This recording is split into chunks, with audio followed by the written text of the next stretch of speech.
Hey guys, we wanted to take some time now and talk about some of the symptoms that I first started experiencing when I started realizing that I was having an issue that eventually led to my diagnosis of MS. And I wanted Suze to be a part of that because I was going through symptoms and having experiences that were different than Suze's experience. So you get my experience side of the story and you get the spouse's side of the story. Okay.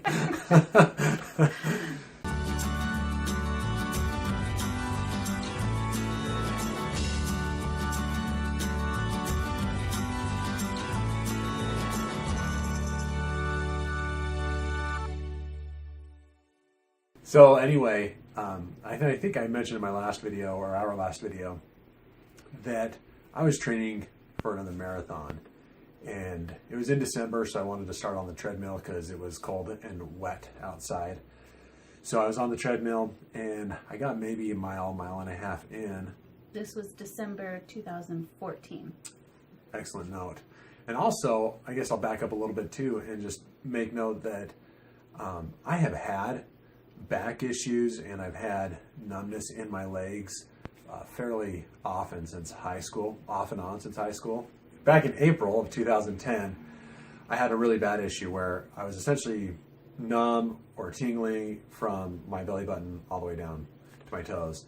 And so I went to the doctor's office. They put me through a battery of tests to check neurological disorders and couldn't really come up with anything. So my doctor at that time was a runner. So he said, hey, start running and taking care of your body. And so I started running marathons. And so it always seemed to, when I had an issue with my back or tingling, if I started training for a race or running or whatever, taking care of my body, it seemed to help it go away. And taking care of your core. Yeah, my core was the big issue. If I took care of my core muscles, it just seemed like those tingling and numbness issues would go away. And so that was the case in the end of 2014. December of 2014. I had some numbness in my legs and my back was hurting a little bit. And so I decided that I would, train for another marathon. I picked a marathon that was going to happen in the spring and started training for it. So I was on the treadmill, like a mile and a half in, and I started having what's called job foot, where I just couldn't get my right foot to come up off the treadmill. It would come up, but not the way it was supposed to, so my toes would want to drag.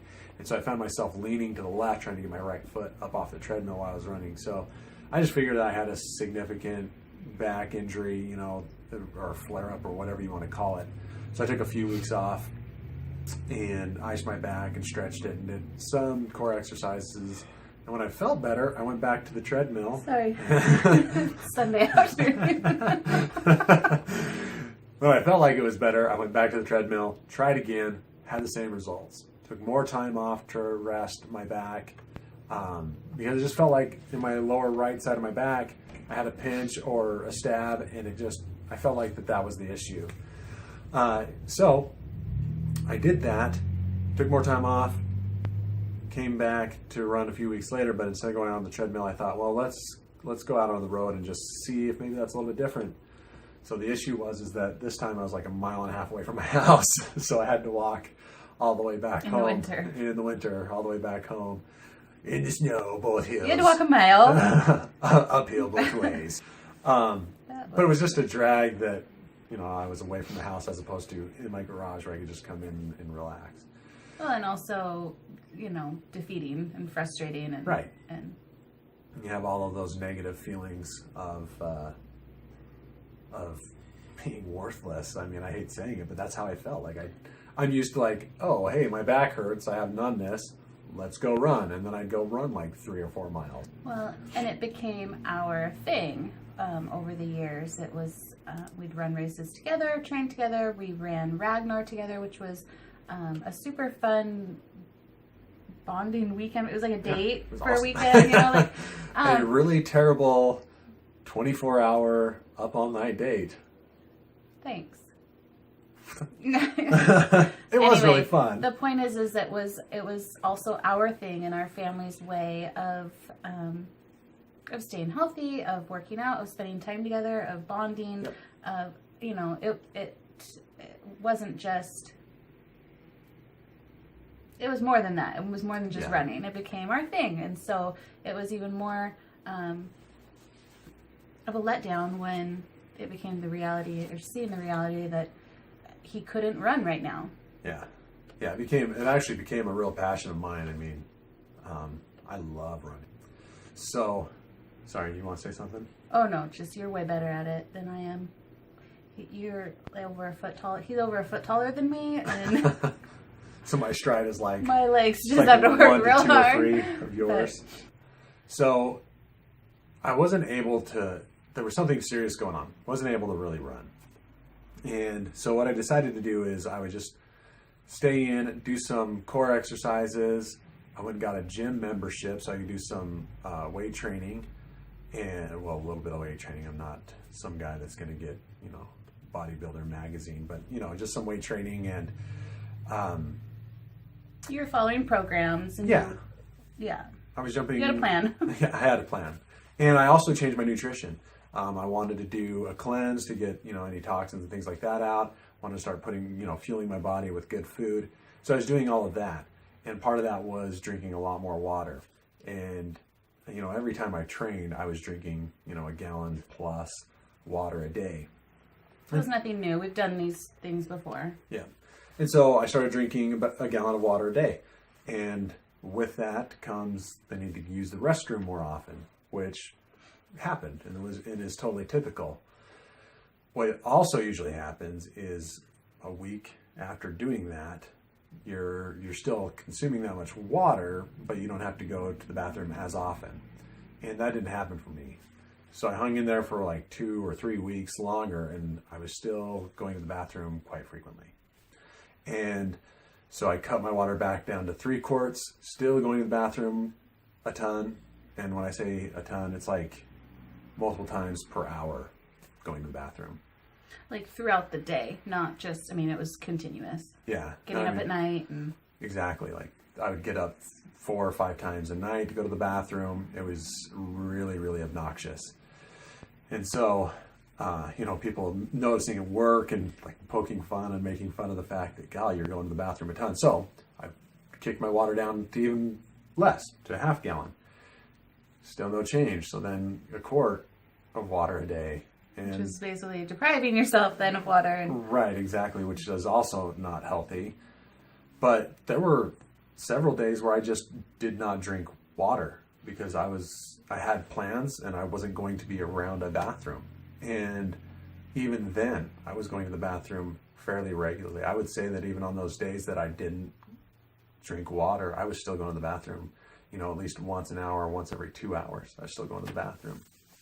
And so clearly there was a bigger issue going on here. Finally decided to go to the doctor, and I went to our family physician who did just some physical exams, and we also did a what am I looking for? prostate exam. Prostate exam, which is awesome.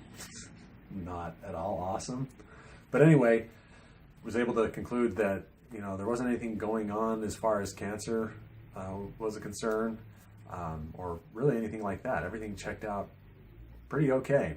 Which at the time I actually was quite shocked. I was convinced that you were going to have something then. I thought I was going to have cancer, but I think that, you know, the tendency is, oh, there's something wrong with me. I have to go to the doctor, and your mind just runs to like, oh, what's the worst case scenario? Our knowledge of what was going on, the experiences you were having, it wasn't just like worst case scenario. It was just the fact that like it seemed like a very logical thing. Right. That there was something there. It was a bathroom thing. Like, Yeah. Anyway. I mean, luckily there wasn't, and but because my physician was able to figure it out, they sent me over to urology, and urology. It took like several months because it seemed like I would go in there and get checked out, and then it was like 6 weeks later I'd go back for follow up, and so Yeah, it just because seemed I like don't know it if you took remember time. at the time, but it was they were looking for, you know, like urinary tract infections, and there was something, you know, they were trying to find some sort of See if there's a thing. blockage, yeah. Yeah, and with the family physician, and then, getting into the urologist. For whatever reason around here, it took a really long time. People got bladder issues around here, apparently. Like a 10 of them in our county. Yeah. So, But maybe that's, specialists and things like that. We've had our fair share of experiences with specialists lately, unfortunately, but that was the name of the game, and that's where he was at, where this is like, we're now in springtime when this was happening probably, and you got into the urologist sometime in the summer. yeah. And it's really important to note that, I'm seeing these doctors and I'm getting referred to urologists, and seemingly my symptoms are getting worse. Like, Dramatically. Like, my balance was terrible. It didn't take much to knock me over. When I get up to go to the bathroom at night, like I had to keep one hand on the wall, and still I would bump into stuff, doorways and different things like that. If there was anything on the ground, there was a good chance that I was going to hit it and trip and maybe even land on my face. There were several times that I landed on my face. And I don't remember if we've mentioned this, but timeline-wise, so now we're into 2015. I had our third child, Amelia, in 2014 in October. Actually, she's turning 2 today. Maybe we shouldn't say that. Are we doing? It's fine. Anyway, so we had a little baby at the time, and a very challenging baby. She had a lot of She just had needs, she had a lot of struggles, a lot of allergies and reflux, and she was just hard there for a bit. And so we were up all night, and I don't know, I guess I just wanted to note that was happening. Right. So when there was several weeks in there, months maybe even in the winter time, when it got so bad to where it was I don't know, I just remember it was a shorter time now through the grand scheme of things, where he really struggled to walk. And I think at the time it was hard to say that because it was just so extreme, and it seemed so odd for someone who was normally quite physically fit and able and all of those things. But not anymore. it was a really dramatic thing. And I think that we were so busy. We were so, we had the 3 kids, and Amelia was just tiny, and she actually ended up getting pneumonia during the winter. And it was just a crazy, crazy time that I think it was hard to kind of admit or even see or kind of realize what was happening, because we didn't know. We didn't have a name for what was going on. We didn't know. We didn't have a diagnosis. It was just like kind of wake up one day and your husband can't walk. So adding that factor into, late nights, long days with the baby and then the boys, it was a lot happening, and it was kind of scary to have him help in the middle of the night because he couldn't walk well, and it was hard to. It's one of those things where it's like I didn't want to say it out loud. You don't want to address it. And obviously he knew it was happening, and he wanted to not drop his daughter, but wanted to, which he never did, by the way. But anyway, not to sound like a... Yeah, we don't want to complain. We don't want to sound complainy. Yeah, we're just trying to remember and document all of what happened, and also going back on it now, realizing what we were dealing with, because at the time we didn't. And having it be so new and fresh, and also just so out of the blue. Now it's easy to go back and be like, oh yeah, that happened. We got through that. And it was this. And it's very factual. And at the time, it was just like our world crumbling in. Like, what is happening? We just had our 3rd baby. And my husband can't walk. And he can't help me take care of all of these things. And I was carrying, maybe I've mentioned this before. I feel like we've done a video like this. But I was carrying a part of the load that I never carry. Right. And I'm happy to do that. I don't want to make that sound like a sob story or anything, but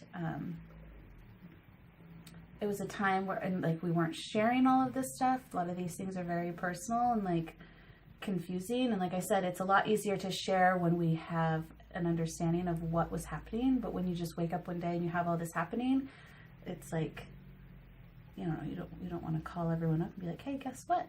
Like, so I don't know. I guess I'm saying this to reflect. I don't know. Well, and the reality is, I mean, we're not complaining. It's just that's It was real a life. really- That's what It happened. was a really hard time, and it was a really confusing. It was just. Yeah, I mean that's probably the best word there is how confusing it was. It's like, what is going on with my body? How come things are not working? And then, like you said, it was starting to just get worse and worse and worse. So you, of course, then kind of think of the worst. Like, Yeah. where's this going? What's happening? And as a wife, as a mother, what do I need to do to prepare? You know, what's our future hold? And Right. anyway. So all of that's going on. I'm going to urology, and they are, you know, asking me simple questions, doing urine analysis, and things like that.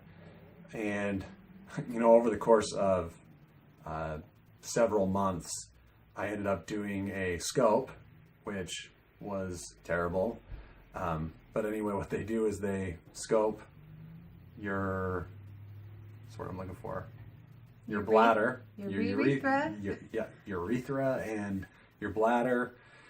They take a look in there with a scope, and then just to see how things are reacting, they then fill your bladder full of water and see how it reacts. And so that was terrible. And it was. I know that women that have like babies and things are like, oh my gosh, you have no idea. No, it's not. I don't want to compare at all. It's just funny that, like, oh god. Listen, you're on a table Hey, you don't need to and explain they're it. working on you, and there's no aprons, no nothing covering anything. And there's like 3 nurses who, awesome, they're all female, so that's not totally uncomfortable. And they're just working on your private of private areas. Are these the people that were like, I know your wife? No, the people that, no, I don't think anybody knew you, but there were some people that were, oh wait, maybe. There were people that had connections to where we live or to Susanna, and this was another test, and if I remember correctly, it was called a urodynamics test. I think that's the one they filled your bladder up and. Is that what it was? Because I don't think so. It doesn't matter. He At did any them all. rate. All the urology tests he did. I did them. So if you're going through that, he fills for you. I feel for you. And if you want to comment and complain, I'm good with that because I will complain all day about those tests. So anyway. I've got I'm to. not gonna go there. I've got to tell you about this one test that I thought was the urodynamics test. But anyway, what they do is they sit you in this chair that gives them access to. Hold on, Mom. Mom, turn off the video. Pretty much gives you. Yeah, this is very adult. Like not very adult, but anyway, it's adult enough that we're censor this. Why don't you reenact? No.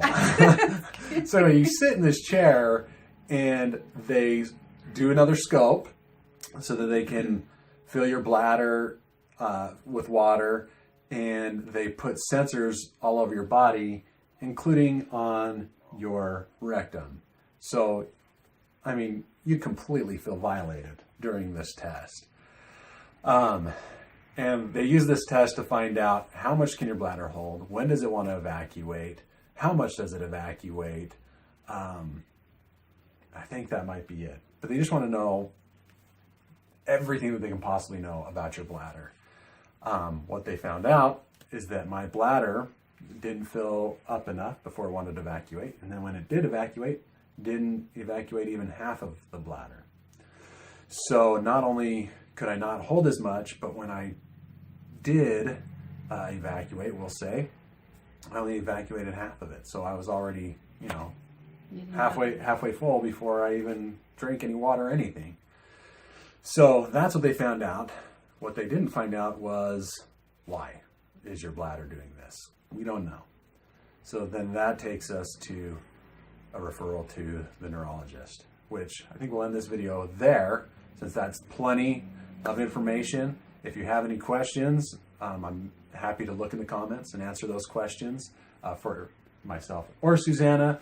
We'll also post some links again about MS, mainly the MS Society, because I feel that they are probably the best source of information. We'll post those links down below. And that is it for now. Thanks for watching. Hey guys, we wanted to take some time and talk about the symptoms that I first started experiencing and doctor's visits and all that fun stuff when I first started having issues or started. That's the MS. That's the MS. All right, take 17. No, keep that in. That's good. Take 17. Hashtag real life. Jeez. Sorry. Okay, here we go.